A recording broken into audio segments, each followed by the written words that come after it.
Kalungkutan ay lagi na lang, kasiyahan ay minsan lang makamtan.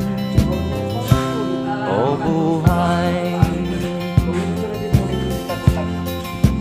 kahit sa mga mayaman ay di lubos ang kanilang kasiyahan.